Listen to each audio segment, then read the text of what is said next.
I am, and we missed it last year so much. Those night games at the Emirates, that atmosphere, playing against European teams, the preparation is just very different, and it's great. And as well, it brings other opportunities to other players. You can rotate more. Everybody feels more participating. Yeah, it's great.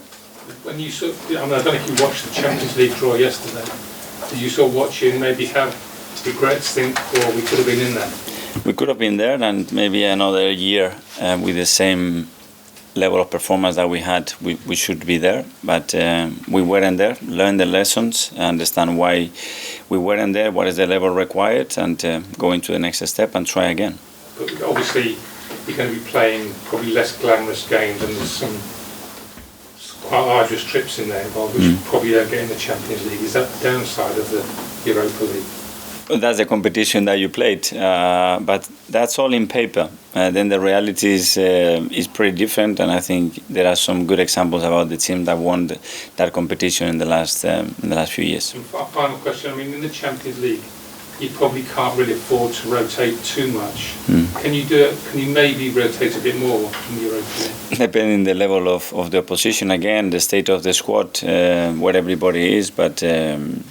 Let's see. Let's take it game by game. Let's see who we get in the draw. Let's see how we are. How is the fitness of the team, and we make the best possible decisions.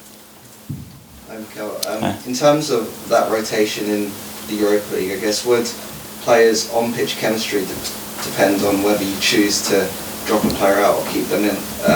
Because I guess you want to see how they play off each other. Yes, and rotation means you rotate 2 players, 3 or 10. And then that chemistry, that fluency, the amount of minutes that they spend together, the fitness level that they are, it's all part of the strategy. Get the best out of the team and find the right balance between doing that and not dropping the level of performance. Is that something that comes into your mind when, with the 5 subs rule, trying not to kind of, I guess, overuse that as well, maybe? Depends, but at the same time you have the needs to win. The needs to win today, and who do you believe that is going to get you there? And when everybody's firing and everybody's doing what it needs to do, gives chances. I think we've done many changes and rotation in the last few years. Hi Mikel, you mentioned that yourself and the club kind of had the strategy of bringing players in quite early in the window, maybe before the players had left. I wonder how much you think that has impacted the early form of the club, and is that the best strategy, do you think, going forward in future transfers? For coaches, for sure. For the club, obviously, it's a little bit more risky because you are buying before selling. For the coaches, for sure. The quicker you have the players here, the quicker that you can have them around and have them adapted and implement your ideas and get them experience those ideas and training as quick as possible. It's, in my opinion, really beneficial.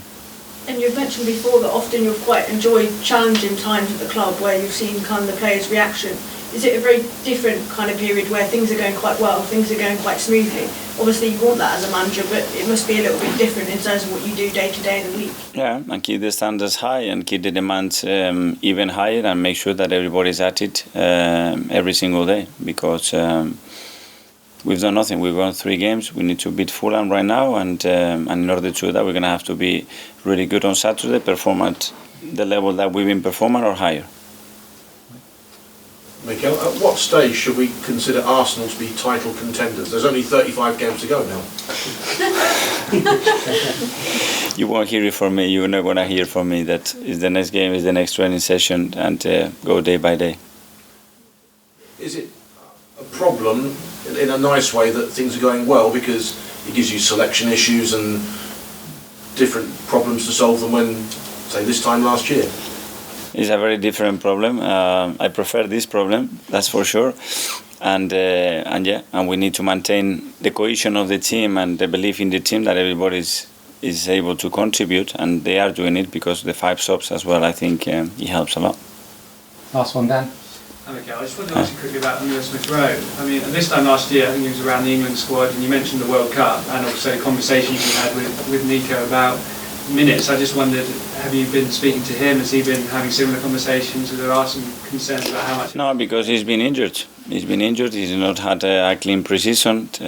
He's not there yet. Obviously, he participated in the last few games, and he needs to now earn the right to play in the team. In order to do that, he needs to perform and be consistent. Will the Europa League be a kind of key outlet for players? Every day for me is the key. What he shows every day, and that consistency, that hunger, and increase the level. Thanks, everybody. Yeah, thank you. See you tomorrow. Good luck tomorrow.